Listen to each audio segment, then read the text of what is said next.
Boa tarde a todos. Então vamos para a aula de hoje. E a aula de hoje vai querer tentar colocar elementos para a gente responder a essa pergunta que está aí. Vale a pena usar recursos digitais no ensino da matemática? Eu vou trazer alguns elementos para vocês, né?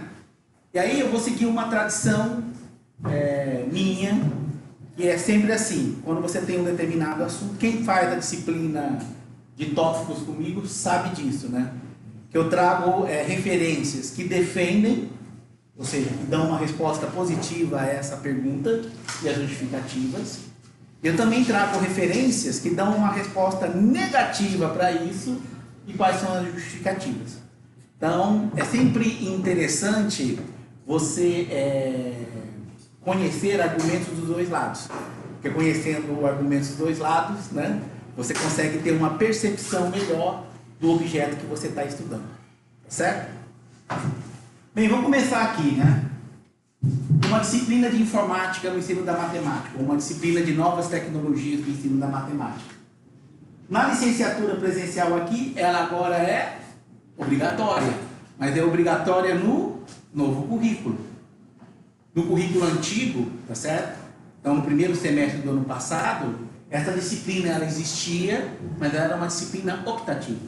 Agora ela virou obrigatória. A licenciatura à distância do CEBERJ, também sob responsabilidade da UF, que começou lá em 2000 e pouco, né? Ela nasceu obrigatória. Então, o ensino à distância, né, a licenciatura em matemática sempre reconheceu que ter uma disciplina de informática no ensino da matemática seria interessante para um futuro professor. A gente tem um curso de especialização aqui no nosso instituto, um curso de especialização para professores. Existe uma disciplina de informática no ensino da matemática, mas ela é o quê? Optativa. Tem também aqui na UF Profmat, que é um mestrado profissional, né, lá da SBM. Existe uma disciplina de informática no ensino da matemática, mas ela também é optativa, né? E aí você vê, né? Certo? Se fosse muito importante, não teria que ser sempre obrigatória, né? Então, isso aqui é para vocês terem uma percepção de como que os cursos de formação de professores veem essa questão do uso de computadores, né? Então, eu vou começar com o estudo da OSD, que apresenta elementos contra o uso de informática no ensino da matemática. Depois eu vou apresentar um panorama muito pessoal, uma visão muito pessoal de que por que eu acho que para um futuro professor é interessante ter esse tipo de conhecimento. Bom, vamos lá para a parte da OSD. Então, no final de 2015, né, a OSD, ou CDS, se você quiser em português, né, Organização de Cooperação e Desenvolvimento Econômico. Aliás, quando eu liguei o jornal hoje, a sigla OCDE, ou OSD em inglês, apareceu no noticiário. Por quê? Vocês viram o jornal hoje de manhã? Não? Eu tenho que estar aqui às 7 da manhã, como que eu posso assistir um telejornal, né? E ontem à noite, vocês viram o jornal? O Bolsonaro ele foi para os Estados Unidos, né? E aí uma das coisas que o Bolsonaro está tentando ver com o governo americano é entrar para essa organização aqui. O Brasil não faz parte dessa organização, né? E um dos resultados dessa visita é justamente o Brasil querer, quer dizer, os Estados Unidos dá uma forcinha para o Brasil entrar nessa organização, tá certo? E aí, essa organização, ela aplica o teste PISA. Já ouviram falar do teste PISA? Então, é um teste internacional que tenta medir como está a educação em vários países. Apesar do Brasil não fazer parte da OCDE, tá certo? O Brasil, ele faz as provas, né? Então, esse teste PISA é frequentemente usado na mídia, né, para mostrar como está a situação da educação no Brasil. Quer dizer, você compara a educação no Brasil com a educação em outros países, né? E aí, no final de 2015, essa organização ela lançou esse relatório, né?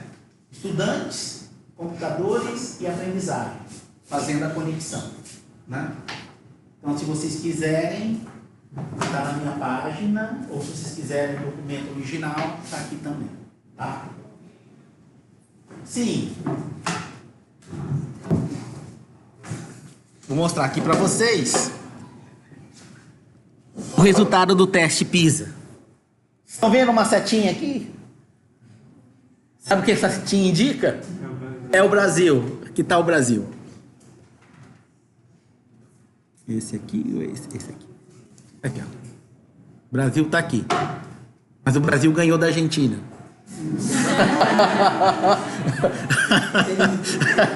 Estamos na rabeira, mas estamos uma posição acima da Argentina, né?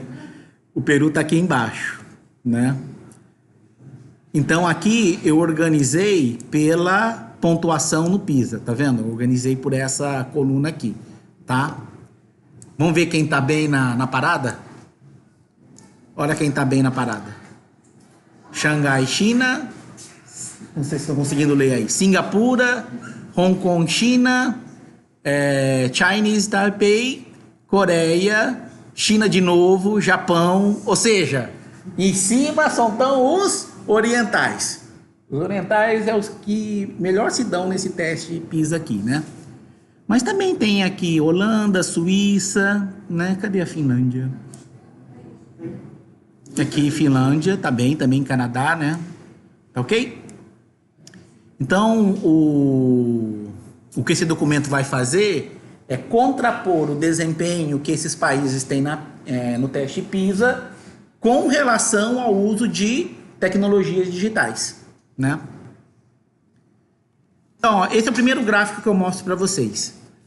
Então, esse aqui é o uso de tecnologia na escola. Então, é a porcentagem de estudantes que relataram se engajar em cada uma dessas atividades pelo menos uma vez por semana. Ou seja, quando os alunos vão fazer o teste PISA, então tem questões de matemática, questões de linguagem, eles também respondem a um questionário socioeconômico, cultural, né? Então, o que eu vou mostrar aqui é o resultado desse questionário, né?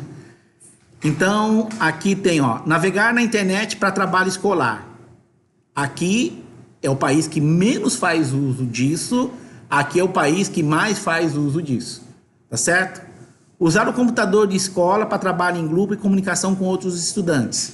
Aqui está o país que menos faz isso e o país que mais faz isso. Aqui tem os diversos usos de tecnologia. Olha os países que menos uso de tecnologia fazem. Quem são? Os que estão lá em cima. Então, se dá bem no PISA, não correlaciona com o uso de novas tecnologias, né? Aqui tem outros itens, né? Baixar ou subir ou navegar o material no website da escola, conversar online na escola, aí fazer prática mesmo, né? Prática, drill, né? Em matemática ou idiomas, postar trabalho no website da escola e aqui, ó, realizar simulações na escola. Por que eu coloquei um ponto de exclamação aqui, né? Porque, veja, mesmo quem faz muito uso desse tipo de recurso digital é o que menos faz uso, tá certo? Olá. E eu vou mostrar para vocês ao longo do semestre que simulação, na minha opinião, fazer modelagem, né, fazer simulação, é um tipo de atividade que está mais conectada com a matemática.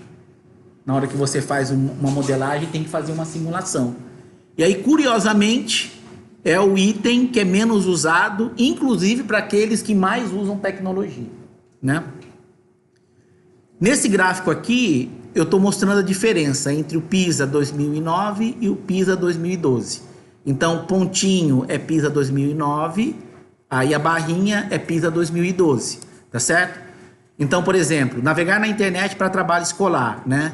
Em 2009 tinha uma quantidade, em 2012 subiu um pouquinho, tá vendo? Tá certo? Usar o computador para trabalho em grupo praticamente não mudou. Fazer trabalho individual no computador da escola aumentou. E o que me interessa aqui, que é realizar simulações na escola, também não aumentou, né? Então, é uma atividade importante, é um tipo de exercício computacional importante, mas não aumentou esse tipo de uso de um teste PISA para o outro. Aqui tem o uso de computadores durante as aulas de matemática, né? E aqui tem os tipos de uso de computador.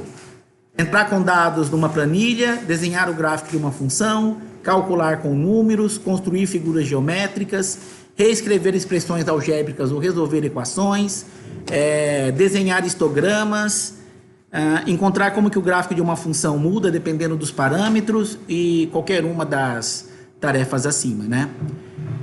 Azul escuro é o estudante que faz isso. O estudante vai lá, pega o computador, ele vai lá e faz. Essa cor mais clarinha é o professor que faz. Como eu estou fazendo aqui com vocês.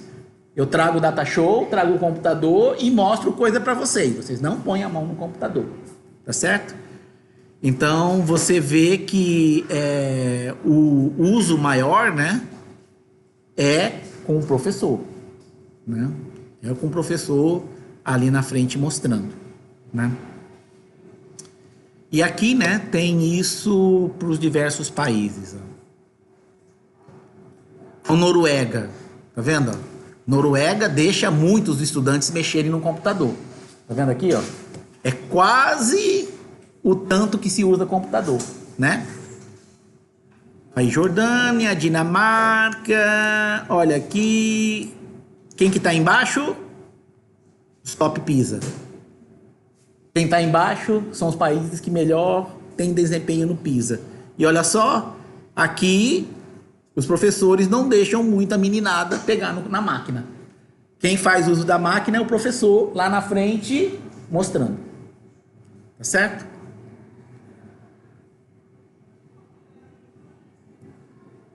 Ok. Aqui é assim, ó.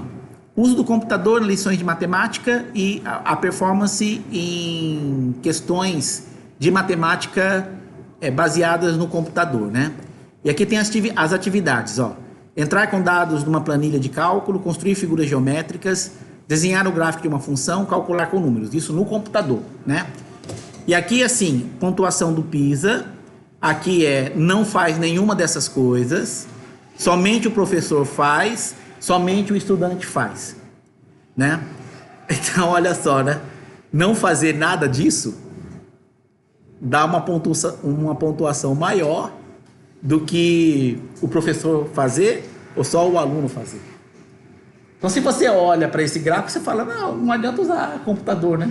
As pessoas que não usam computador estão se dando melhor do que quem usa computador. Pelo menos nesse tipo de atividade que é resolver questões de matemática com o uso de computador, né? Aqui, ó,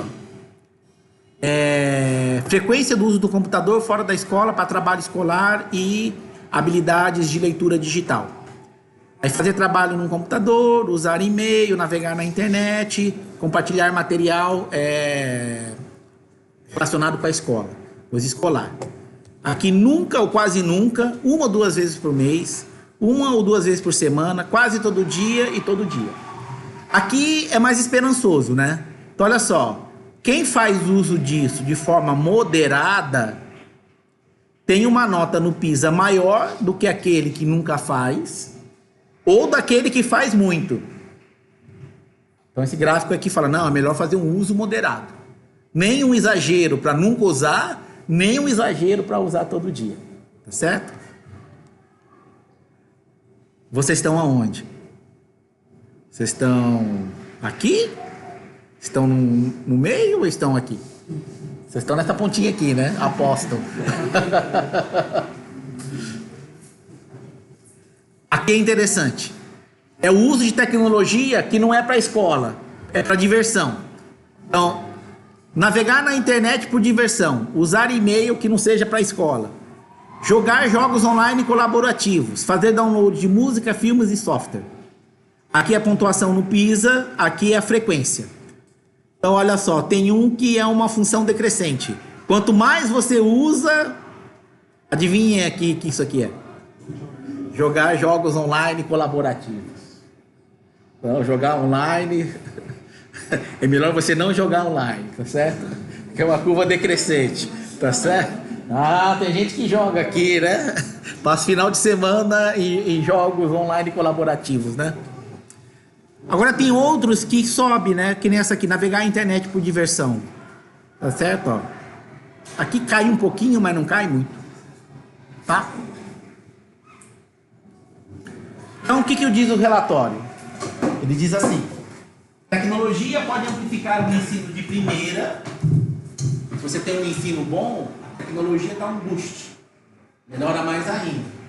Mas tecnologia de primeira não pode substituir o ensino de segunda. Então, se você tem outros problemas educacionais, a tecnologia não vai ser o santo remédio que vai corrigir todos os problemas educacionais. Não é uma panaceia que resolve tudo, né? Outra coisa que ele diz, esse relatório, é: ainda não estamos preparados o suficiente para técnicas pedagógicas que explorem o máximo do potencial tecnológico. Ou seja, estamos usando tecnologia do século XXI com práticas pedagógicas do século XX. Então, as tecnologias ainda são muito antigas, né? A maneira de dar a matéria, a maneira de organizar a sala. Seu pai deve te reconhecer essa sala de aula como que está, como na época dele, né? Então, você não está fazendo o uso adequado dessas tecnologias, né? Outra coisa que ele coloca é: estamos superestimando as habilidades digitais de professores e alunos por conta de estratégias de implementação e políticas ingênuas, por conta de uma compreensão pobre de pedagogia e por conta de, em geral, softwares de qualidade ruim. O relatório não diz, não faz um levantamento de quais softwares essas escolas usam.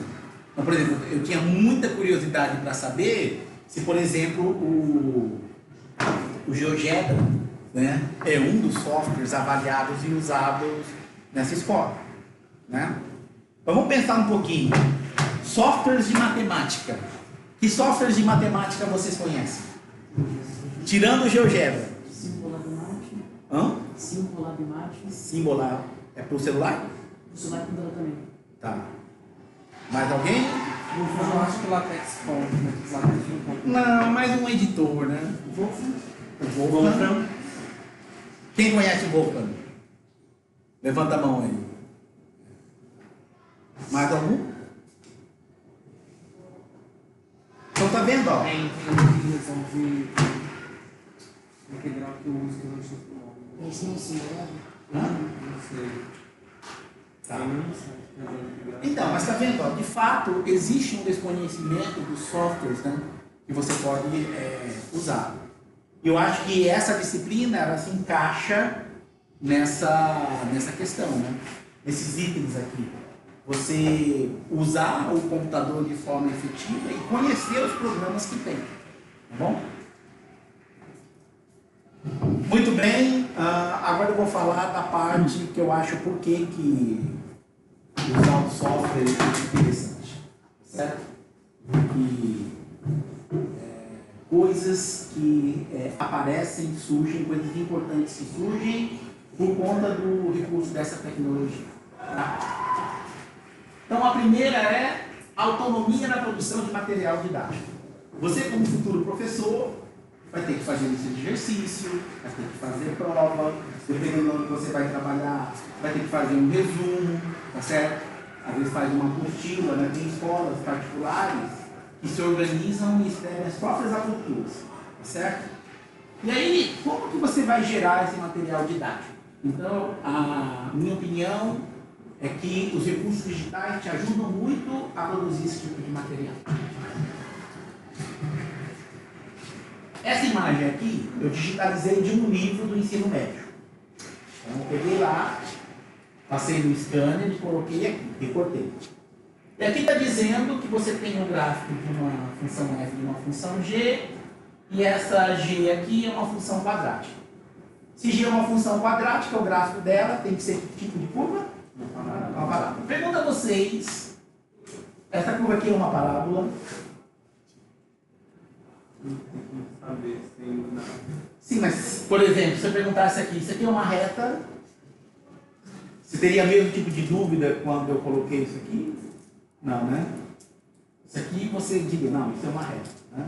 Isso aqui fica na dúvida, mas você não como você tem uma sensibilidade visual para reta, não tem uma sensibilidade visual para parábola, parece uma parábola, vocês comprariam isso como uma parábola? Eu compraria.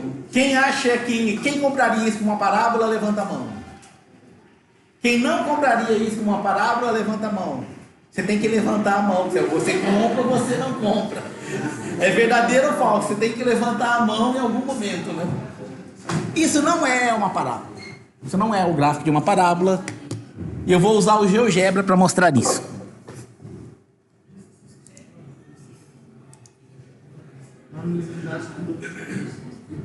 Você não precisa trabalhar com isso.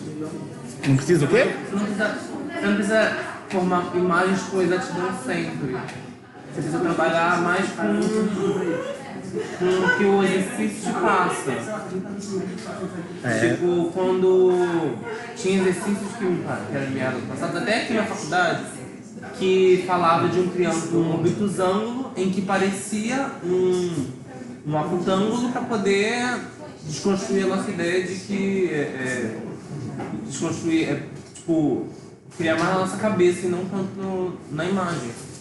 Sim, mas você acha que isso nunca deve ser feito em alguma medida ou deve ser feito sempre? Então, por exemplo, seguindo a sua filosofia, eu nunca vou desenhar uma reta como uma reta. Então, na hora que eu vou desenhar a reta, eu desenho a reta sempre assim.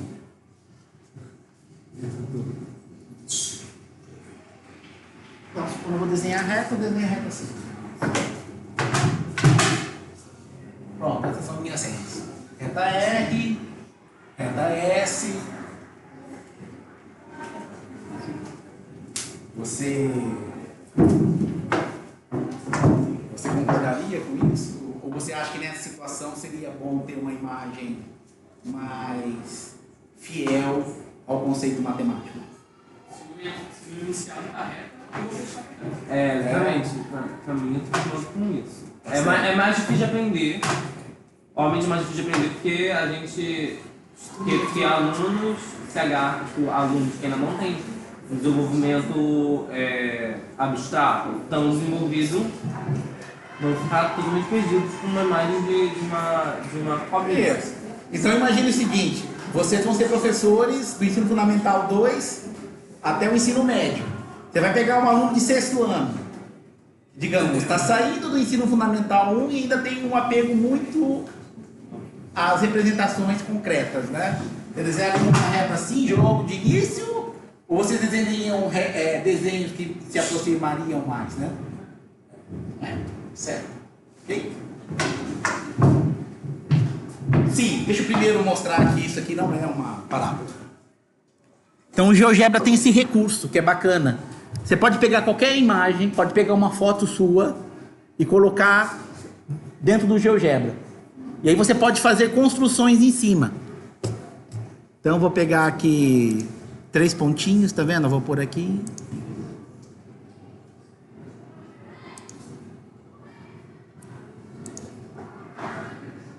Por esses 3 pontos passam quantas parábolas? Uma só.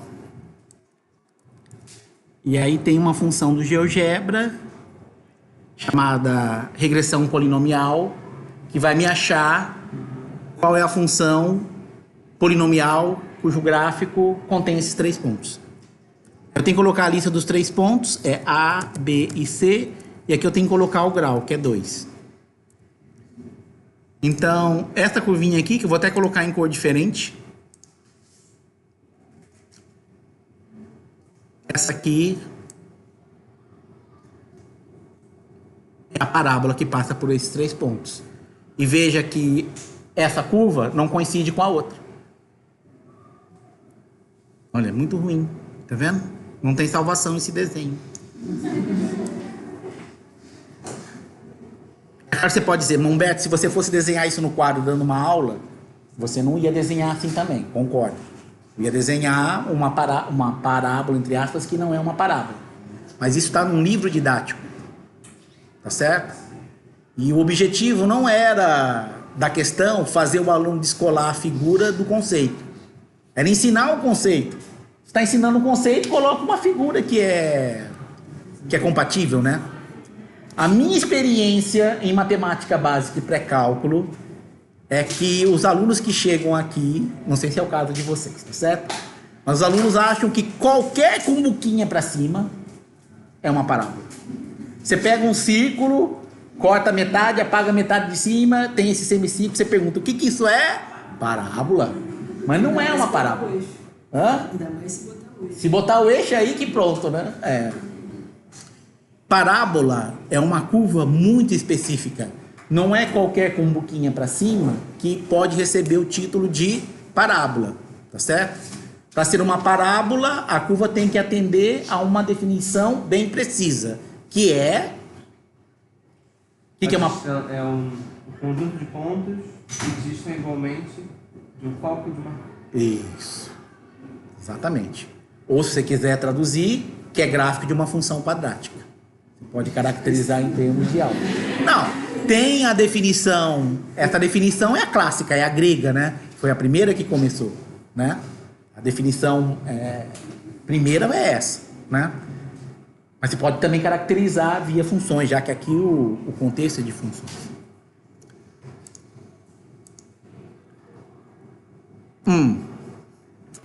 Aqui é o gráfico de y igual a x ao cubo mais 1 no livro. Que críticas você pode dar a essa ilustração feita para esse livro? Parece a distância do ponto. Vamos lá. O gráfico não passa direito. Pois é. Acho que é antes do ponto. Pois é. Concordo aqui, são meio bem grosseiros. São meio grosseiros, né? Tá certo? Vamos lá. Erros não tão grosseiros. Que só o olhar treinado de um licenciando em matemática consegue perceber, né? Pois é. Olha só.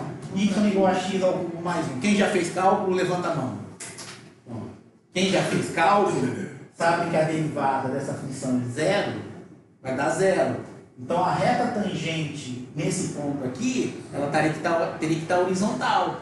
Mas a reta tangente aqui, ó, tá vendo que ela está assim inclinadinha?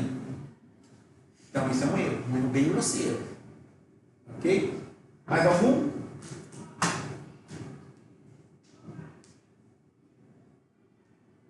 A nu parece que a distância.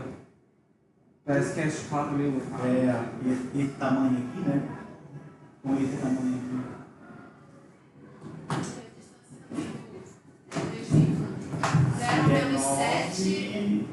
Será que? Bom, eu teria que checar direitinho, né? Porque 7 é 9, né? Mas veja, você vai escrever um livro, quer fazer uma ilustração, usa o GeoGebra. Usa o GeoGebra para fazer esse gráfico. Você vai obter um desenho que é bem mais consistente do que o desenho que está aí. Cara, se você aprender a usar o GeoGebra para fazer as suas ilustrações, esse curso já valeu. Esse curso já valeu simplesmente por conta disso. Vai fazer uma lista, vai fazer uma prova, tem que pôr um gráfico, tá certo? Usa o GeoGebra. Quando a gente faz esse curso com professores que já estão na escola, adivinha como que os professores ilustram as provas deles, as listas de exercício deles? Peguei mais um Google? Tem duas, aparecem dois grupos. Um vai lá pro Google, tá certo? Procura lá a imagem, copia e cola. A outra pega o Word, as pessoas sabem usar o Word, né? Põe um espaço em branco, vai lá pro livro, xeroca, recorta literalmente, cola literalmente e aí fotocopia a prova para os alunos. Enquanto que com o GeoGebra, você faz o desenho, tem lá um Ctrl+C e Ctrl+V, você já coloca a sua ilustração. Ok? Sim, vai lá o nosso professor, fala, eu tenho que dar aula de elipses lá no ensino médio, né? Preciso fazer uma prova de elipse. Vou lá no Google e vou procurar por uma imagem de elipse, tá certo? A Terra não, mas o movimento planetário é elíptico. Esse é um desenho que foi baixado da internet e o desenho não é uma elipse. Tá vendo aqui? A elipse seria essa mais preenchida, né? Tá certo? Aqui, ó, seria o perfil de um espelho, de um receptor, de uma antena parabólica, tá vendo? Você está olhando ela de perfil, você cortou ela assim. Só que você pede para o GeoGebra desenhar a cônica que passa por esses 5 pontos, a antena não é parabólica, ela é elíptica. Então esse desenho está errado também. Não vivem dizendo para as pessoas que você tem que checar uma informação quando você vai buscar na internet, tá certo? O mesmo conselho vale para imagens. Você pode estar pegando uma imagem que está errada. O mesmo senso crítico que você tem para informações textuais, você tem que ter no caso de imagens também. Ok? E olha só, isso aqui pode pegar até... Quando você vai para 3D, as coisas ficam mais complicadas ainda, né? Isso pode pegar até gente profissional. Então, tem essa Associação Americana de Matemática, né? Tipo da nossa Sociedade Brasileira de Matemática, né? E o logo da sociedade é um icosaedro. Esse icosaedro está desenhado errado. Tá certo? Ficou 20 anos desenhado errado, até que um geômetra, o Grunbaum, ele percebeu que está errado. Por quê? Porque ele disse, se você ligasse certos vértices aqui, essas retas, se fosse uma projeção paralela, essas 3 retas teriam que ser paralelas. Se fosse uma projeção em perspectiva, retas paralelas têm que se encontrar num ponto infinito. Quando você olha para o trilho do trem, né, e vê eles se encontrando ali, apesar de não se encontrarem, né? Ok?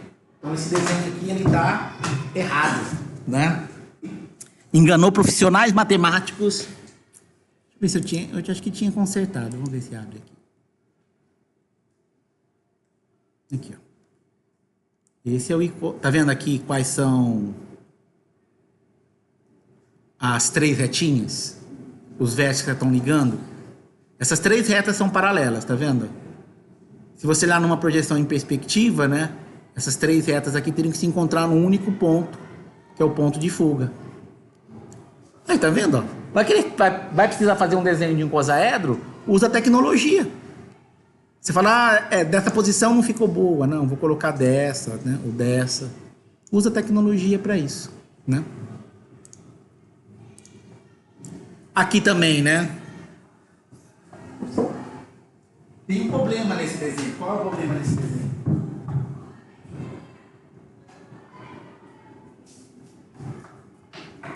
Qual o problema desse desenho? Esse eixo daqui, deixa eu como dizer. Esse corte XY, seria XY não? Aqui ele chamou de C, não dá para ver direito aqui, Y, ele não desenhou o X. Então seria o XZ. O X então. estaria aqui, né? Se você olhar, né?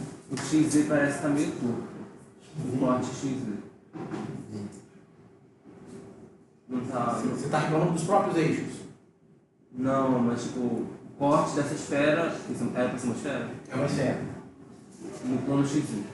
Por que ele está XZ? XZ é esse. Seria algo, seria um pouquinho assim diferente. Ele está dizendo que isso aqui deveria ser mais assim, né? É. Verdade. E também teria que capturar o que tivesse lá para trás. Isso já é uma questão de estilo, né? E essa interseção no plano XY? Isso aqui não está escrito, não? Parece uma canoa. Pois é. Não teria esse biquinho aqui. Se você pega um círculo, uma esfera, corta pelo plano, isso vai dar um círculo. Quando você olha um círculo assim, de forma inclinada, o que você vê é uma elipse. E uma elipse, esse é o certo, tá vendo? Ó? Aqui não tá certo, porque tem esses biquinhos aqui. Quando você faz esse desenho aqui, você desenha com biquinho ou sem biquinho? Hã? Você desenha com biquinho ou sem biquinho? Vai, desenha aí. Deixa eu ver. Não, agora faz assim, né? Desenha aí, tenta... Sem pensar. Esquece, que devia ter perguntado isso antes, né? Devia ter perguntado isso antes. Mas desenha aí, vamos ver, desenha aí, vai lá. Desenha aí. Tenta desenhar aí, vamos ver.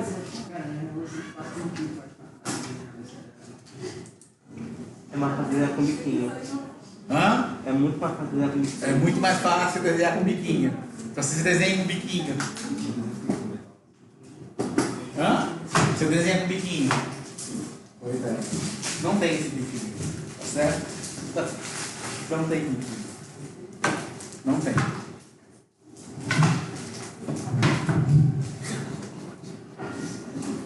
Ok.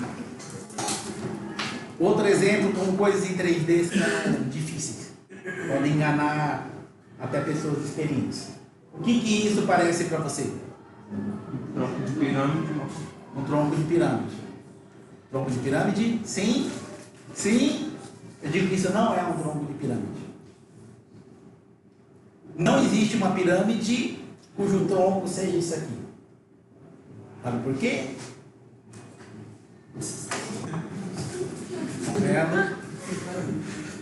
Se você prolongasse isso, se fosse um tronco de pirâmide, essas três retas teriam que se encontrar o quê? Num ponto, um dos vértices, que aqui não é. Então tá vendo, ó, desenhos em 3D têm relações geométricas que não são fáceis de se observar. Então, para que isso fosse um tronco de pirâmide, os prolongamentos dessas arestas teriam que ser concorrentes num ponto. E você não percebe isso quando desenha. Certo? Então, de novo, se você faz isso com um software computacional, você tem uma garantia de maior consistência matemática no desenho que você está fazendo. Usar um computador para ilustrar coisas em 3 dimensões é muito bom. Ok? Sim, toda tecnologia tem suas limitações. Toda tecnologia tem suas limitações. E ao longo do nosso curso, vão existir atividades, aquelas atividades que vocês têm que entregar, que vão explorar essas limitações. Eu vou dar aqui um spoiler do futuro, tá certo? Vou dar um spoiler aqui, né?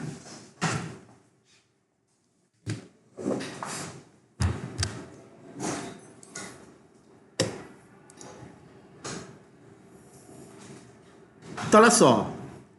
Aqui está o gráfico de f de x igual a 1 sobre x elevado a n, onde n eu escolho aqui, tá certo? Então, n igual a 0, n igual a 1, n igual a 2, n igual a 3. Aqui está 1 sobre x elevado a sexta.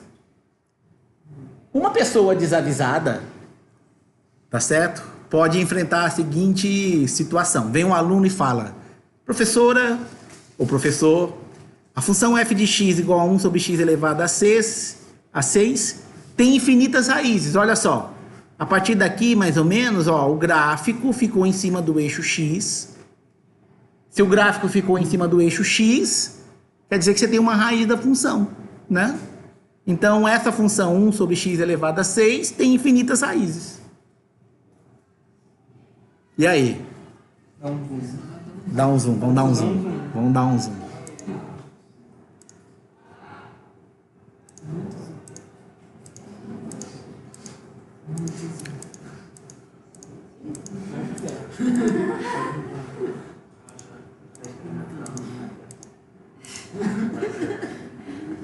E aí? Eu ia falar pra criança fazer a conta. Hã? O quê? Faz a conta. Pois é. Faz a conta. Pois é. Pois é. Agora, qual é a questão aqui? Visualmente aparece que é 0. Visualmente parece que é. Ele aproximou. Porque ficou um número muito pequeno. Tá. Por causa da sexta. Vou fazer uma pergunta para vocês agora que é a seguinte. Cadê aqui? Esse aqui é o gráfico da função 1 sobre x elevado a 6? O que está desenhado aqui é o gráfico de 1 sobre x elevado a 6? Não. Não é. Pois é. Pois é. Né? Ganha R$100 quem for no quadro e desenhar um ponto para mim. Aquele que se estuda em geometria. Não tem como. Como assim? Hã? Como assim? Um ponto. Não tem um ponto de geometria? Se você for lá no quadro e me desenhar um ponto, eu te dou R$100. Um ponto dessa. Como assim? Um ponto? Desenhar o ponto que se estuda em geometria. Aqui o ponto tá dimensional. Uma vez eu fiz isso com os alunos da UBMEP, um aluno foi desenhar um ponto de ônibus. Aí eu falei, não, vamos deixar bem claro que é o ponto que se estuda em geometria, não o ponto de ônibus. Mas você quer um ponto do gráfico? Não, um ponto de geometria, um ponto do plano. Desenha uma reta aí, isso. Só chegou não. Ah, entendi. E aí? Vai lá.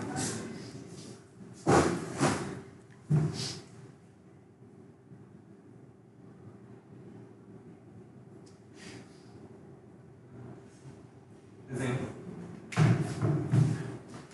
Eu devo dar os R$100 para ele? Não.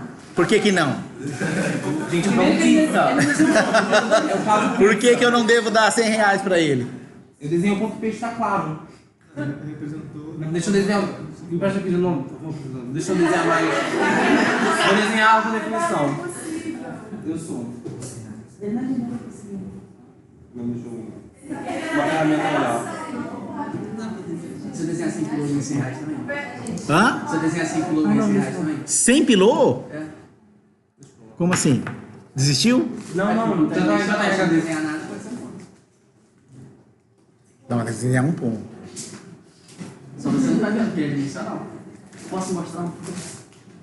Não, te dou R$100 então se você me mostrar um quadrado. Qualquer lugar. Um círculo. Uma circunferência.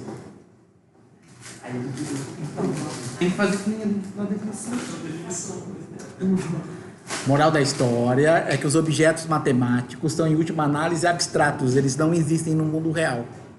Isso aqui não é um gráfico não é o gráfico da função. É uma representação do gráfico da função. Isso aqui não é uma reta. Não é um desenho de uma reta. Uma representação de uma reta. Que tem suas limitações, né? Essa interseção aqui não é um ponto. Tem uma largura, né? Aliás, se você olhar a rugosidade do quadro, isso nem plano é, né? Tá certo? E, em última análise, os objetos matemáticos não existem no mundo real. Você não consegue exibir no mundo físico um círculo, um plano, um triângulo. Isso deixa vocês tristes? Hã? Deixou você triste? Deixa eu.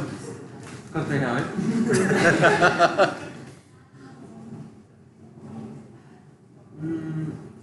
Não, tipo. Deixa eu pouco aflito. Imagina eu explicar isso para um aluno. Aí já estamos aqui, mas isso aqui não existe. Não vou. Não tem como fazer. Estudar coisas que não existem é algo que os alunos não conseguiriam. Não é animador. É tipo. Quando. É meio frustrante. É como se você fosse. Sabe, toda turma tem alguma pessoa, normalmente humanas, que chega e pergunta: pra que eu vou estudar isso aqui de matemática? Eu não quero fazer faculdade de matemática. Ou de exatas. Teoricamente eu não vou estudar isso aqui na minha faculdade, então pra que eu preciso estudar isso? É como se fosse isso, só que pra todo mundo da sala. Uhum. Porque é como se você estivesse estudando alguma coisa que não existe. Isso. Apesar de não existir, são extremamente úteis. Na verdade, se você pensar um pouco, Justamente por não existirem, justamente por serem entes abstratos, é que a matemática é tão útil. Porque você consegue usar ela em situações muito diferentes. Tá certo? Não é exatamente um círculo, mas parece um círculo. Se você quiser calcular lá o quanto você vai ter que comprar de tinta para pintar, o modelo abstrato te dá uma resposta para o problema que você está querendo resolver. Tá certo? Então, muitos acham que um defeito da matemática é ela ser abstrata. Na verdade, a grande vantagem da matemática é justamente ela ser abstrata. É exatamente isso porque ela é útil. Se vocês ficarem com isso até se formarem, né, ganharem uma percepção do que eu estou dizendo para vocês, acho que isso vai ser muito útil, ok? E assim, não é porque não existe que, em princípio, as pessoas teriam alguma dificuldade com isso, né? O Super-Homem e a Mulher Maravilha não existem, mas as pessoas entendem, conhecem os axiomas, sabem quais são a fraqueza e o poder de cada personagem. A criança assimila isso bem. Inclusive, se você montar um filme que fere o poder ou um defeito de cada personagem, a criança reclama. Não está de acordo com os axiomas, tá certo? Super-Homem, ele é fraco com relação à Kryptonita. Como que você muda a história assim, né? Ok? Sim. Aqui. Não, esse aqui eu acho que eu vou pular. Eu vou deixar para na hora que vier o exercício mesmo, tá bom? A outra coisa que eu acho que a tecnologia faz, e seria não muito natural se você usasse apenas o quadro ou o caderno, é a questão do movimento em sala de aula. Se você perguntar para uma criança lá do ensino fundamental o que é isso aqui, o que ela vai responder? Quadrado. Retângulo. Certo? Aí eu vou fazer uns desenhos ligeiramente diferentes. Girei o quadrado, girei o retângulo e girei os triângulos.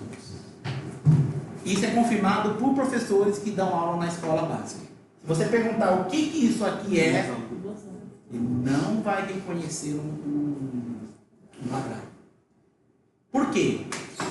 Nos livros, nos cadernos, quando os professores desenham quadrado, sempre desenham quadrados assim. Então, a criança acha que um quadrado só é quadrado se um dos lados estiver paralelo, estiver horizontal. Ok? Teria que desenhar vários quadrados em posições diferentes. Ok? Agora, num livro, você não consegue pegar e mudar a posição do quadrado, né? No quadro, você até pode desenhar vários, mas vai dando trabalho. Num software de geometria dinâmica, né? Isso é bem mais fácil, né? Você faz a construção uma vez, tá vendo aqui, ó? E aí você coloca do jeito que você quiser, tá vendo? Ou seja, você faz um exemplo uma vez e a tecnologia te permite que você gere vários exemplos a partir de uma única construção que você fez. Então o que acontece, né? A mídia estática do livro, a mídia estática da lousa, ela começa a criar figuras prototípicas, é o termo que as pessoas usam, né? Um quadrado prototípico é esse. Você só mostra figuras prototípicas por conta da limitação da mídia.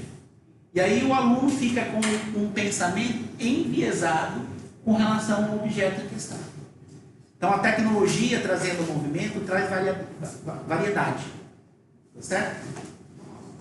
Agora eu pergunto para vocês, por que em geral as pessoas gostam de desenhar quadrados assim e não desenham quadrados assim?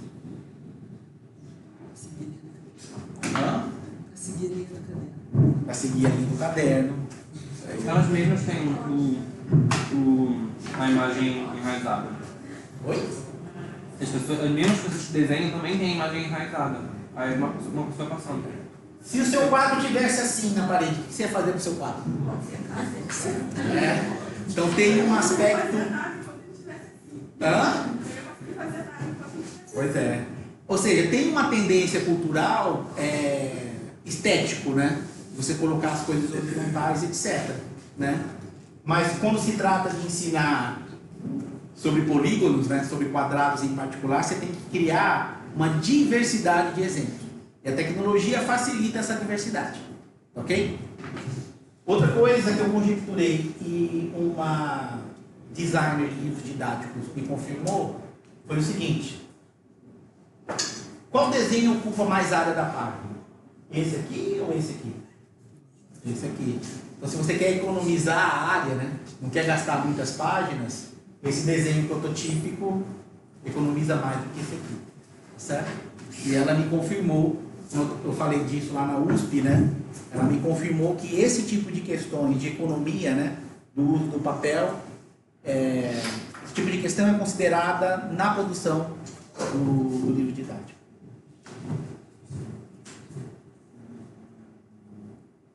Aqui eu vou pular também. Isso aqui. Já fizeram cálculo, né? Esse aqui eu uso quando eu dou cálculo 1. Todo livro de cálculo tem esse exemplo, que é o problema da escada. Vocês devem ter visto porque é um exemplo clássico, né? O problema da escada. Então funciona assim: você está olhando de perfil, né? Aqui está o chão, aqui está a parede e aqui tem uma escada de 10 metros. Você não está olhando a escada assim, você está olhando a escada assim, certo? De perfil. E aí nessa historinha do livro de cálculo, vem um duende que vai puxar a base da escada com velocidade constante. Então, ele vai puxar isso aqui com velocidade constante. E é claro que, à medida que a base se desloca, a outra extremidade vai se deslocar na parede. E aí a pergunta é: se a base se desloca com velocidade constante, com que velocidade a outra extremidade se desloca? Se eu pergunto isso antes de fazer as contas, adivinha qual é a resposta mais frequente? Constante também. E não é constante. Certo? Aí eu fazia a conta, mostrava que não era constante e, assim, os alunos não se convenciam. Eu falei, vou fazer uma animação. Aí eu fiz uma animação. Eles falaram, foi assim, tem um A mesmo, tá certo? Você vê que não é constante, ele vai acelerando, tá vendo? Ele começa devagar e depois vai acelerando. Ok? Quem já fez cálculo 1, levanta a mão aí. Quase todo mundo. Quem não fez é melhor. Quem não fez cálculo 1? Tá. Então vocês duas estão dispensadas de responder a próxima pergunta, né? Isso, quando a base está com velocidade constante, essa outra extremidade vai acelerando, não vai? Vai ficando cada vez mais veloz. Tá certo? O quão veloz essa extremidade fica? Digamos que aqui está andando 1 metro por segundo no chão. Essa extremidade, ela vai ficando cada vez mais veloz. Mas veloz até quando? Até zero quando ela cai. Quando ela cai no chão. Sim, mas quando ela está bem pertinho do chão, com que velocidade ela estaria? Hã? Velocidade máxima. A velocidade máxima que ela atinge.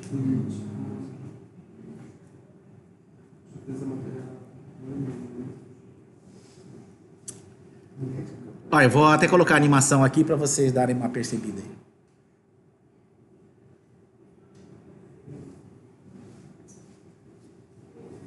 E aí, qual a impressão de vocês?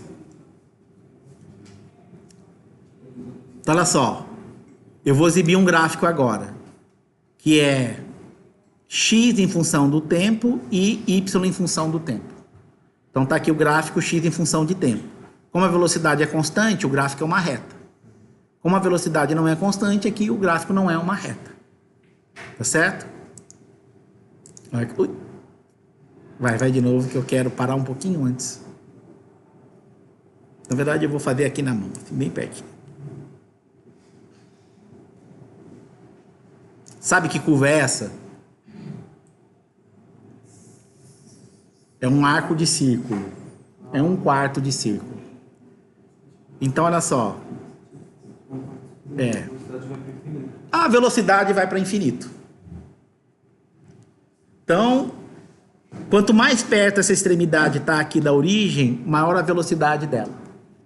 Velocidade para infinito, lhe incomoda ou não lhe incomoda? Incomoda por quê? Parece que ela vai atravessar o chão.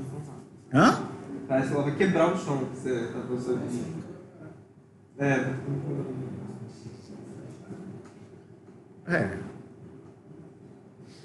Mas poderia quebrar o chão sem ser velocidade infinita, né? Alguém dá alguma outra explicação de que por que velocidade infinita incomodaria?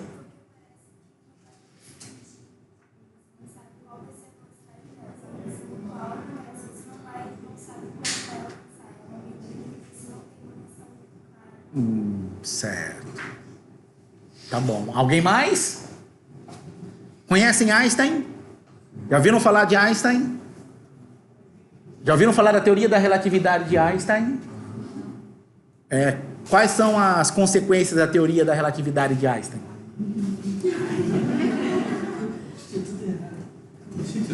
Como o Instituto? Não, o Instituto está certíssimo. O Instituto está certíssimo. Quanto maior a velocidade, mais massa. Mas Einstein disse outra coisa com relação à velocidade de corpos. Máxima Qual é o limite qual é a maior velocidade que um corpo pode ter? É a velocidade da luz. Então, segundo Einstein, você não pode, pela teoria dele, não existem corpos com velocidade arbitrariamente grandes. Existe o quê? Uma cota superior, que é a velocidade da luz. Moral da história, esse modelo aqui está errado. Escadas não caem assim.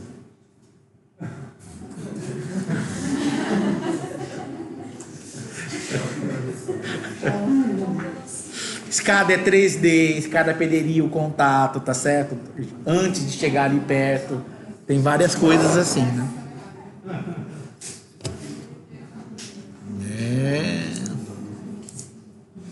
Mas o fato de trazer a animação convenceu bem mais que a velocidade não é constante do que as contas de taxa relacionada que eu fazia antes, né?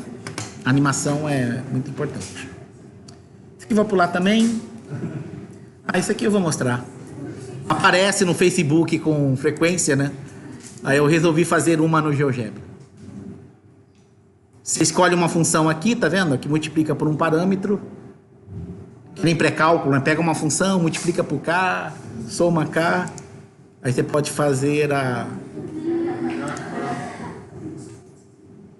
Aqui é com uma função quadrática. Aqui é com uma função cúbica. Aqui é com uma função seno. O meu orgulho é esse aqui, ó. Eu dei cotovelo. Tá vendo? O bonequinho em geral não tem cotovelo. Então aqui é uma maneira lúdica de trabalhar com transformação de funções. Aquilo que vocês viram lá em pré-cálculo. Não tem em pré-cálculo, assim, dá o gráfico, multiplica por uma constante, soma uma constante. Então você pode fazer isso para gerar animações nesse contexto. É o valor absoluto, é um módulo. Aqui tem um módulo do módulo, tá vendo? Por isso que tem aqui esses biquinhos, né? E é uma função, tá vendo? Eu usei o GeoGebra para fazer o gráfico e não tem aquele recurso que põe uma imagem que eu usei logo de início. Aí eu peguei uma imagem de um bonequinho e pus aqui, ó. Então, nossa, o Beto desenhou isso com o GeoGebra. Não, a única coisa que eu desenhei com o GeoGebra foi esse aqui, né? O bonequinho eu peguei da internet. Muito bem. Isso aqui também, né? Acho que vale a pena para quem fez cálculo. Olha só que maravilha. Vou fazer ao vivo, hein? Comecei uma construção do zero. Então o que eu faço? Eu vou desenhar uma função, por exemplo, sei lá, o exponencial de x.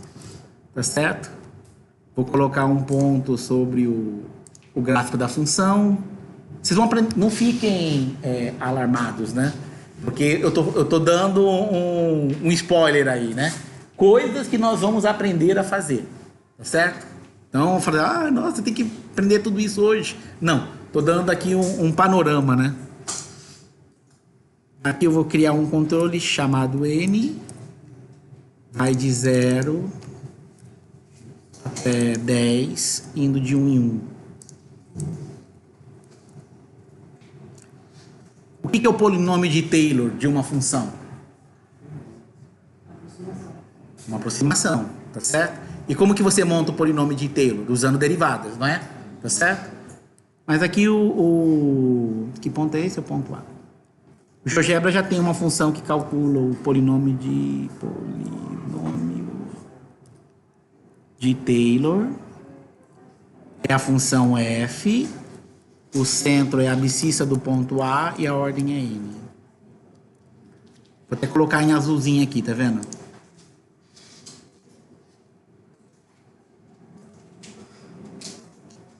Essa é a reta tangente, que é o polinômio de Taylor de ordem 1. Ok? A equação tá aqui, ó. Tá vendo? E aí eu posso aproximar polinômio de Taylor de ordem 2, ordem 3, ordem 4, ordem 5. Olha como que o polinômio, de fato, aproxima bem a função, né? Tá certo? Então você consegue ver isso graficamente, né? E você pode trocar a função. Então, no lugar, fez uma vez, você pode usar para outras situações. E vou trocar a exponencial por cosseno de x. Polinômio de Taylor de ordem 1, ordem 2. De 2 para 3 não muda. É uma função par, vocês devem ter visto isso lá em cálculo 1.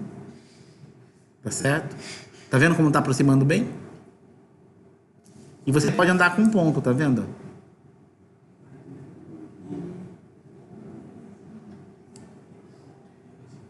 Isso é um bom motivo para usar a tecnologia, né? Tá certo?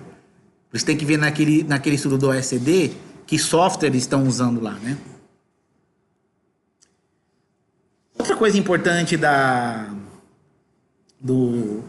eu descobri, né? Com relação ao movimento. Por que o movimento é importante? Isso aqui é uma palestra TED que eu recomendo que vocês assistam, né? Palestras TED sempre ensinam muito. Quem sabe o que é uma palestra TED, levanta a mão. Metade. Quem não sabe, vai lá no Google, procura palestra TED, aí assina a lista, né, porque sempre tem coisas muito boas.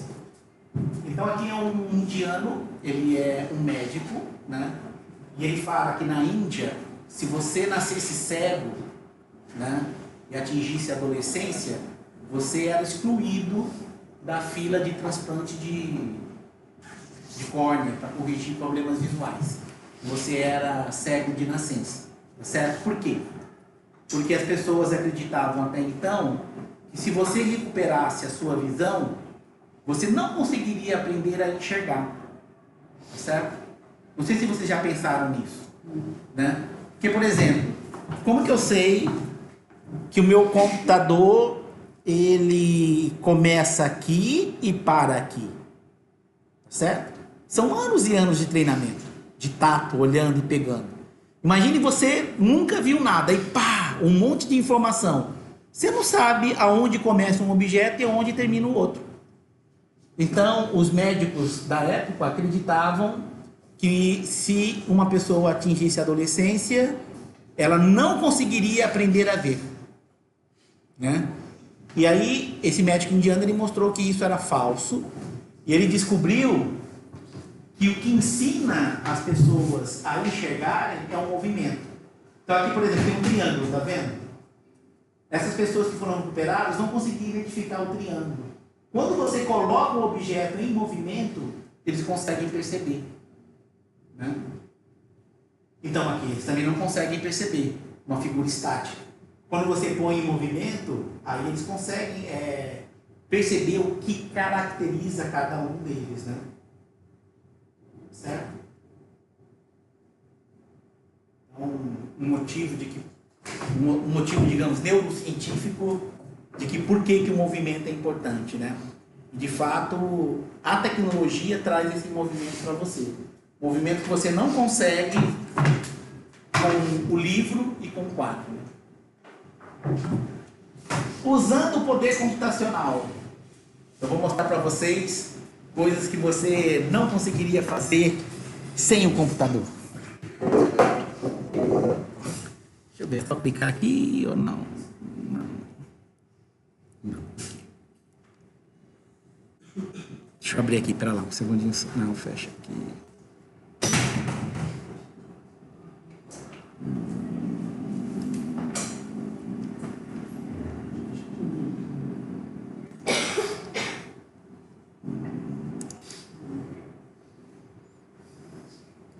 Esse é um programinha que a gente desenvolveu aqui na UF, tá certo? Isso foi feito lá por volta de 2010. Inclusive, alunos da licenciatura participaram desse projeto, o projeto CDME, de Conteúdos Digitais em Matemática e Estatística. Então, esse foi um dos softwares que a gente desenvolveu na época, né? É um software para trabalhar com estatística, né? Quando você for fazer a disciplina de instrumentação no ensino de estatística, né, o pessoal do currículo novo vai perceber que os educadores estatísticos dizem que a melhor maneira de você aprender, né, compreender estatística é fazendo estatística, e para isso você precisa de dados reais. Você tem que trabalhar com dados reais. Só que conseguir dados reais é uma coisa que dá trabalho. Por exemplo, a atividade típica de você fazer estatística de altura, envergadura, você vai ter que pegar toda a turma, colocar em sequência, vai lá, mede, gasta um tempão, né? Aí na época a gente pensou, será que não tem uma maneira mais prática de conseguir dados reais, né? Mais rápido e fácil? E foi aí que a gente teve essa ideia de elaborar esse programa. Como que esse programa funciona? Nessa área aqui, você pode colar qualquer texto. Livros inteiros, se você quiser, tá certo? E com a internet, textos estão disponíveis de forma abundante. Podem ser livros de romance, podem ser poesias, podem ser letras de música, podem ser legendas de filmes, tá certo? Qualquer coisa que é textual, você pode pôr aqui. Você pode pôr sequências genéticas, se quiser. Tudo que é um texto, você pode pôr aqui. No caso, a gente começou com o hino nacional, porque é um texto neutro, tá certo? Que ninguém vai ficar ofendido com o hino nacional. Aí você manda processar. E aí, olha só, não sei se vocês estão enxergando, eu vou dar um zoomzinho aqui para vocês. Sabe quantas letras tem o hino nacional? 1.125. E olha como a tecnologia ajudou. Se eu fosse perguntar quantas letras tem sem usar o computador, o que você faria? Pois é. Você acha que os alunos iam ter paciência de contar as 1.125? Não. Tá vendo? Esse é um exemplo de como que a tecnologia te permite explorar assuntos que sem tecnologia você não conseguiria. Ok? Olha só. 533 são vogais, quase 50%. E 592 são consoantes, quase 50% também. E aqui você começa a fazer perguntas estatísticas interessantes. Será que esse meio a meio é uma característica do hino nacional? É uma característica da língua portuguesa? Ou será que qualquer texto que eu pôr aí vai ser 50%, 50%? É uma pergunta estatística. A variabilidade da amostra, como que isso influencia na estatística que você está fazendo, ok? O fato é que textos grandes têm essa proporção, meio a meio, né? Quantas vezes o A aparece? 157. Quantas vezes o B aparece? Tá ok? Aqui ele está colocando... o K não aparece nenhuma vez no hino nacional. E aí eu posso ordenar. Qual é a letra que mais aparece? O A, depois o E, depois o O, etc. O fato do A ser o mais frequente é uma característica do hino nacional? É uma característica do português? Ou isso é qualquer idioma tem essa propriedade? É uma característica do português. Em geral, textos em português têm a letra A como sendo a mais frequente. Você quer ficar famoso? Você quer que o filho do filho do filho do filho do seu filho veja o seu nome na Wikipedia? Vou te dar uma dica então para você ficar famoso. Basta escrever um lipograma. O que um lipograma é?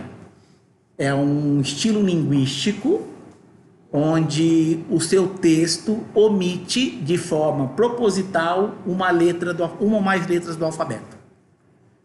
Qual seria um lipograma interessante na língua portuguesa? Seria um lipograma onde você omitisse qual letra? A letra A, porque a letra A é a mais frequente. Em inglês, a letra mais frequente é E.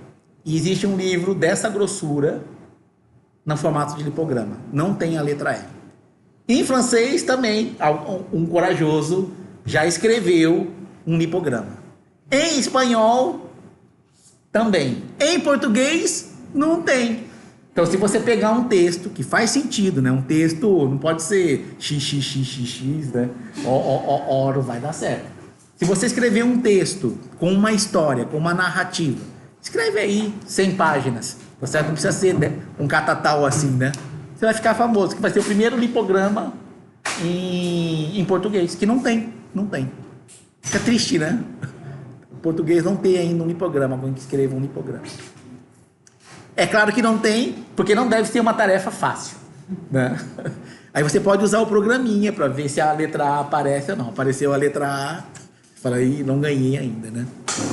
Tá ok? Não tem dígitos. Aqui tem uns acentos. O acento mais frequente é o agudo. Sinais de pontuação, qual que é o mais frequente? É o ponto, e depois tem um ponto de exclamação. Quantas vírgula. Quantas interrogações aparecem? Claro, é um hino. Você não vai pôr dúvida no hino, vai? Salve, salve.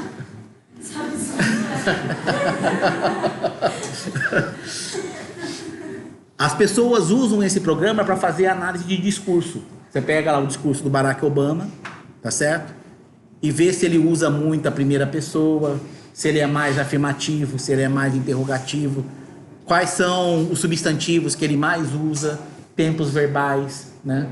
Então tem gente que acabou de fazer o discurso, o cara vai lá e tenta analisar o discurso desse ponto de vista estatístico, ok?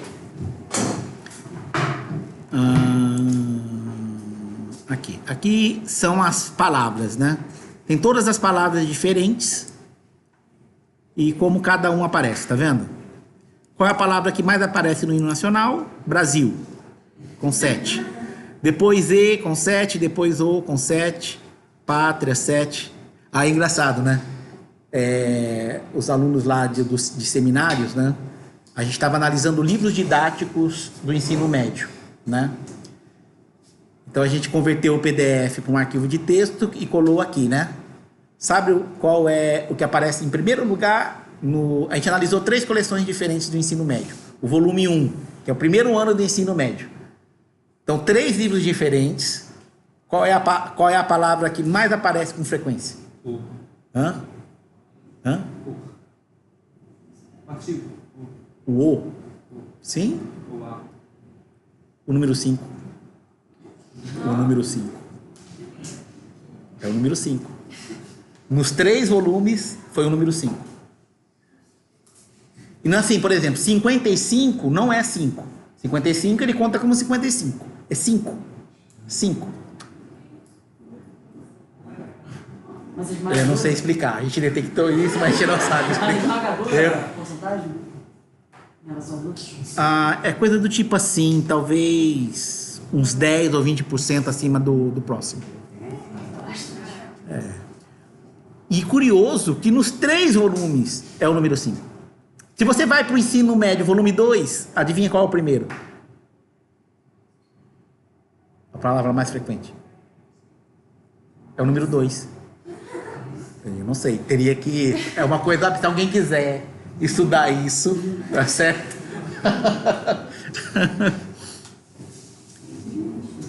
Pois é. Dá para brincar muito com isso aqui, né? Dá para brincar muito. Por exemplo, aqui em dígitos. Copia os 1000 primeiros dígitos de pi. 3 pontos cada... Qual dígito você acha que vai aparecer com mais frequência? O 0, 1, o 2, o 3, o 4, o 5 ou o 9? 1, né? Quantas vezes maior em cima do segundo lugar? Hã? 5%. Tem uma conjectura em aberto, tá certo? Então, se você responder, vai ficar famoso também, vai entrar no Wikipedia. Que é... Um número é normal, tem uma definição em matemática que um número é normal se essa distribuição é uniforme. Então, o 0 aparece tantas vezes quanto 1, quanto 2, quanto 3, quanto 9. O 00 aparece tantas vezes quanto 01, 02 até 99. Então, tem uma conjectura que diz que o π é normal. Tá certo? Mas é uma conjectura, não se provou isso ainda, né? Mas você pode brincar usando esse programinha para ver a distribuição dos dígitos no número π. Ah, por favor, pelo amor de Deus, né?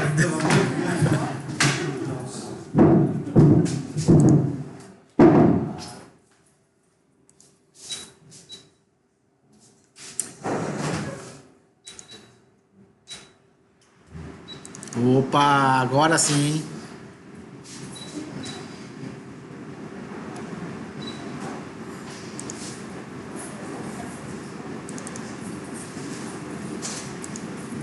Falou. Você está sabendo a situação do Raí. Estou mexendo. Ah, sim, tá bom. Tá bom. Parece fácil. Tá ok, valeu, obrigado.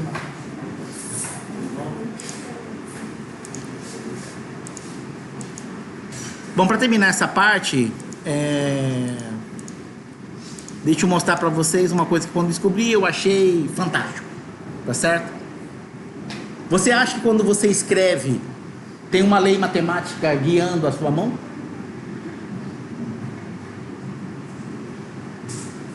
Não, né? Acho que mais sociológico. Hã? Uma coisa mais sociológica. Mais? Sociológica. Sociológica? Tá. Então olha só, preste atenção comigo, acompanhe. Qual é a palavra que apareceu em primeiro lugar? Brasil, tá certo? Então Brasil apareceu em primeiro lugar. Quantas vezes ela apareceu? 7. Então você gera uma tabela assim. Aqui é o ranking e aqui é a frequência, certo? Em primeiro lugar apareceu 7, em segundo lugar 7, etc. Agora que você pode montar uma tabelinha assim, o programa está aí para você. Aí você chega e monta uma outra tabelinha, que é o logaritmo da posição. Então, o logaritmo de 1 é 0, o logaritmo de 2, o logaritmo de 3, e aqui o logaritmo da frequência. O logaritmo de 7, o logaritmo de 7, etc. Então, esse programinha aí, ele calcula a frequência, ordena, calcula o logaritmo e plota esses pontos. Você não tem pares ordenados? Você plota, ok?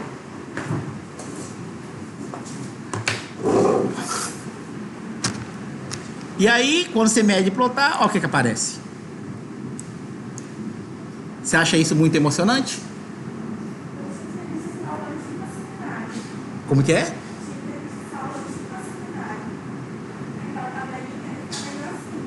É. Tá. Agora sabe o que eu vou fazer?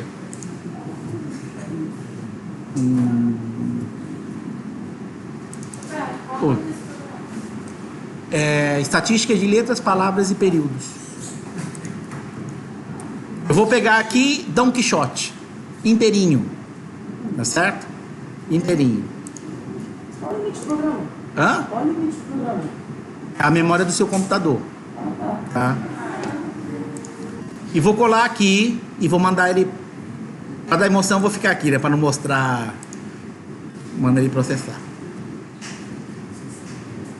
Imagine você pegar Dom Quixote, que é um catatal assim, pegar aí quantas vezes A apareceu, quantas vezes Quixote apareceu, quantas vezes Sancho apareceu. Você não faria isso, né? Concorda? Tecnologia te dá esse recurso.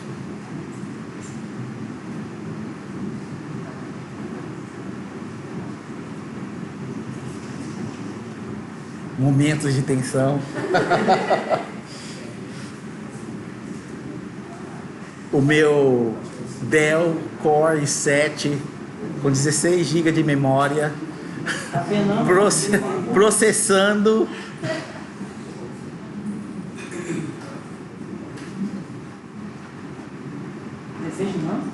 D6 de rão.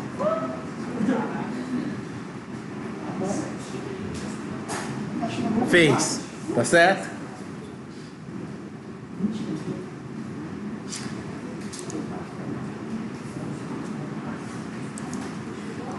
Olha como está o gráfico aqui. Você está vendo que o gráfico se aproximou de uma reta? Pois é. Tem uma lei matemática guiando a sua mão. Aí você fala, não, isso é coisa do Dom Quixote, né?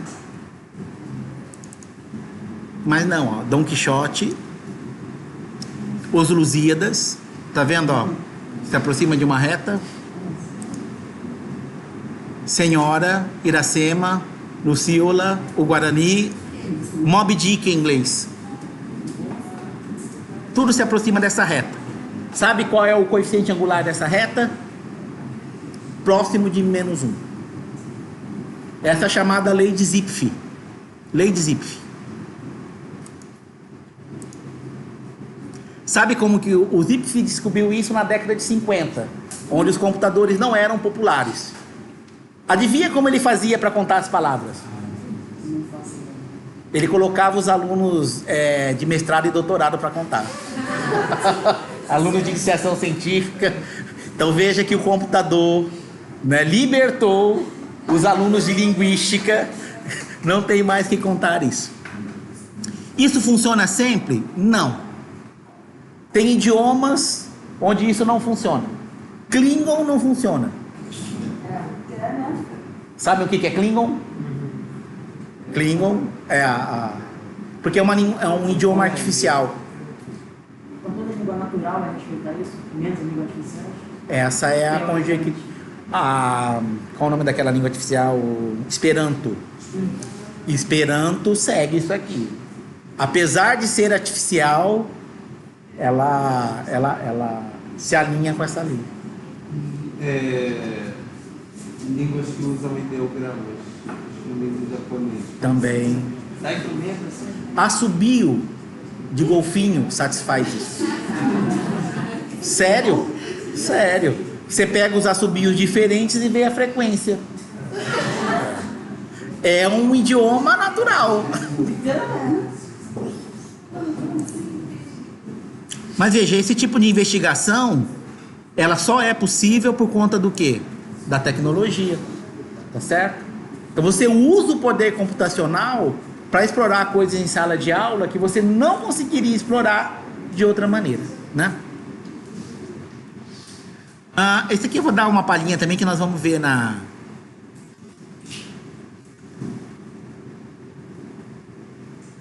aqui, ó. Tem esse número aqui, não sei se vocês estão vendo, eu vou ampliar para vocês.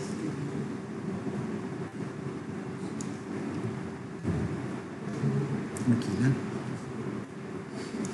Tá vendo aqui, ó? 50549 dividido por 2812281 e 8712870485065557. Aí a pergunta é saber se essas duas frações são iguais ou não. E aí no exercício que vocês vão resolver, Não. como você sabe que não são iguais? Porque você dá pra ver que ele simplificou a fração.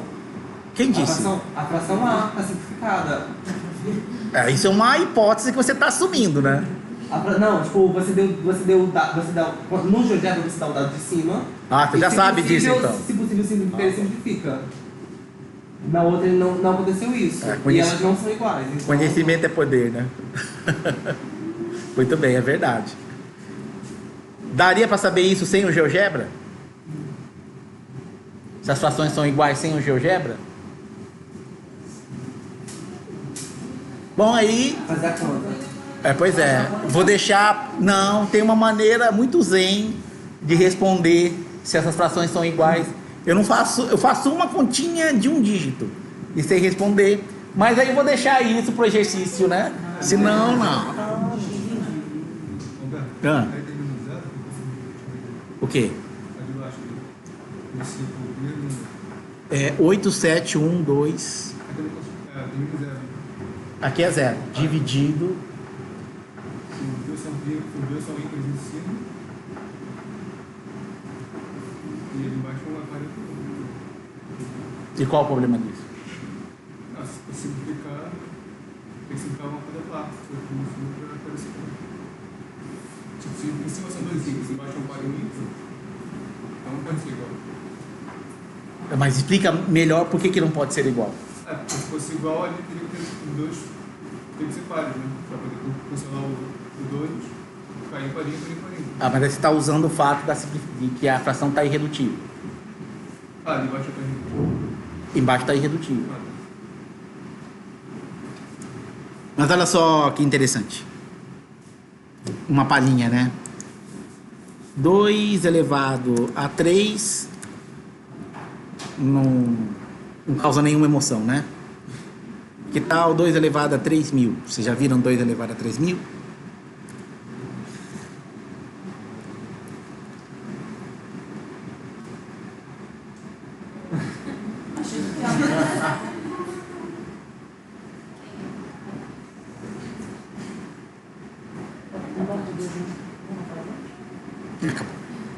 Isso porque acabou ou porque não dá mais ele? Não, acabou mesmo. Acabou. Quando ele não consegue calcular, aí ele fala, não consegui calcular dentro do tempo estabelecido. Tá certo? Então, por exemplo, isso aqui também, né?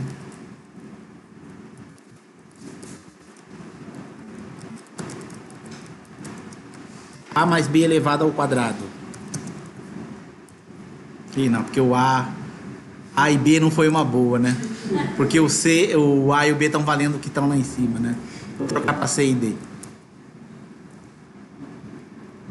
Quadrado do primeiro, mais 2 aqui do primeiro e segundo, né? Que tal a gente ver com 20? Tá vendo aqui? E para quem for fazer cálculo 1, ó, ele calcula a derivada. Quem que é a derivada do cosseno, do seno de x com relação a x? Era derivada de ordem 5. Tá vendo aqui? Então a gente vai ver essa parte algébrica, né? Ok? É o poder computacional.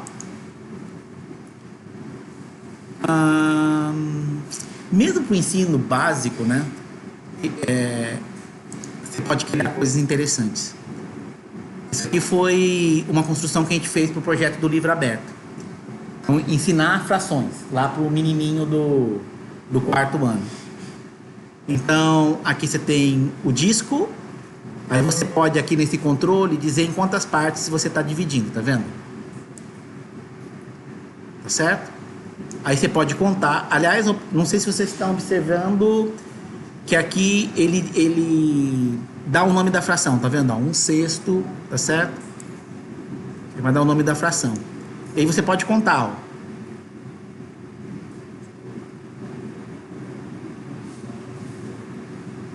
Uma coisa que a gente colocou é o seguinte: você diz que está dividido, mas você nunca separa as partes, né? E aqui você consegue separar, ó. Tá vendo? Então você fala, eu dividi e separei. Agora, se fala assim, mas aonde que a tecnologia está ajudando aqui, né? Tá certo? Tá claro essa questão de separar, né? Tá certo? Que em geral você não desenha separado, você sempre desenha junto, né? Separar, falar, tem no caso aqui, as 9 partes. Uma coisa que ajuda aqui é o seguinte: no quadro e no livro, no quadro, o professor vai dividir em 2, vai dividir em 3, vai dividir em 4, mas duvido que o professor vai dividir em 30 partes.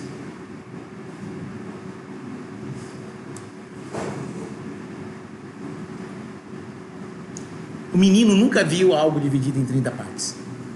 Aliás, essa tecnologia está dando uma percepção para o aluno que quanto mais você divide, o que acontece com cada parte? Está ficando menor. Isso a tecnologia está te dando, tá vendo? Estou dividindo mais, cada um está recebendo menos. Então, ela dá acesso a tipo de objetos que você não faria com o quadro por conta da própria limitação. Você vai pegar e não faz. Deixa o computador fazer para você. Tá certo? E aqui tem um vídeo, ó, dá para rodar isso no celular. Isso foi a Andressa, minha aluna da ProArts. Ele quer saber se... Ele vai comparar aí duas frações. Ó. Ele quer saber se 1/3 é maior ou menor do que 8/25, tá vendo? Parece iguais, né?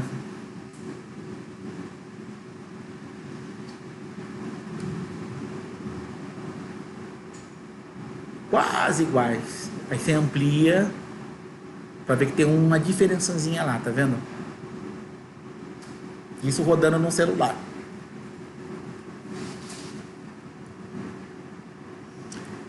Passando. Tem tempo ainda? Faltam 7 minutos.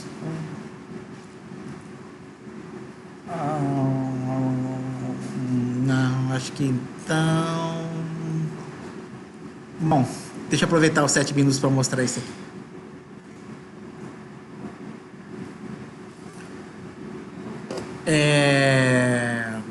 Aqui você tem uma representação que é gráfica. Aqui você tem uma representação que é algébrica. E aqui você tem uma representação que é numérica. E o GeoGebra, ele te dá uma outra representação que é sonora. Você pode pegar uma função e pedir para ele tocar. Tá vendo? Tá vendo não, né? Tá ouvindo? Ó, vou tocar de novo.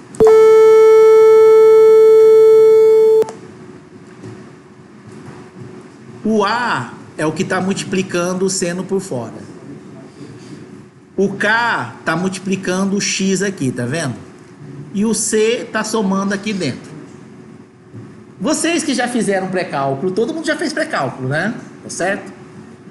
O A está multiplicando aqui por fora. O A está valendo 1. Se eu trocar o A de 1 para meio, o que vai acontecer com o gráfico da função? Muito bem, vai achatar. O que vai acontecer com o som? Vai ficar grave. Ficar mais grave?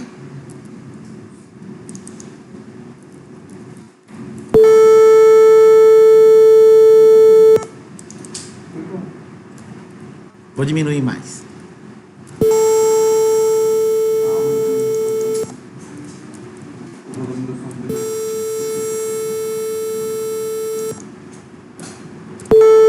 Opa, 1 não, 0, quero 0.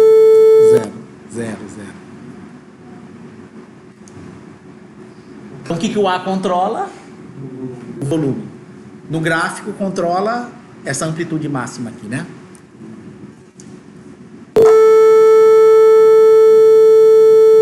Eu vou trocar 440 por 880. O que vai acontecer com o gráfico da função se o K está multiplicando o X? Com o gráfico, o que vai acontecer com o gráfico? Vai expandir ou vai comprimir? Hã?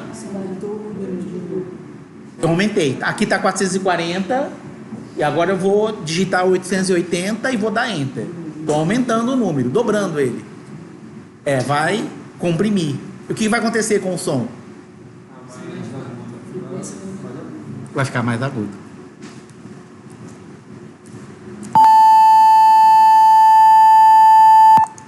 Se eu colocasse 220.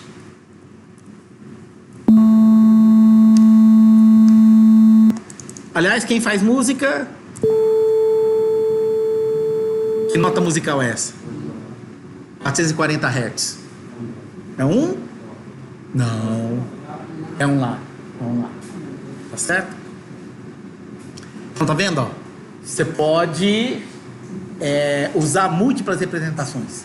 Quem for fazer tópicos comigo vai ver por que você olhar um mesmo objeto com representações diferentes é bom do ponto de vista educacional, né? Para terminar.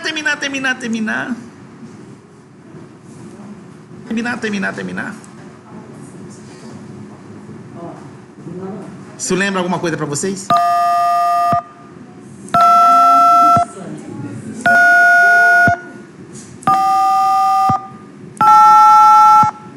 que isso lembra?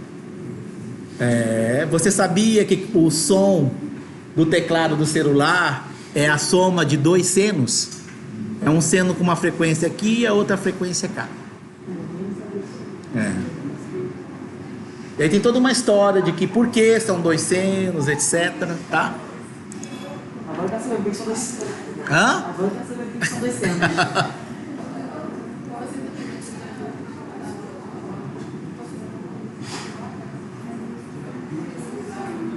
Bom, tecnologia é inevitável, tá certo? Então, o que era ficção científica antes é realidade agora.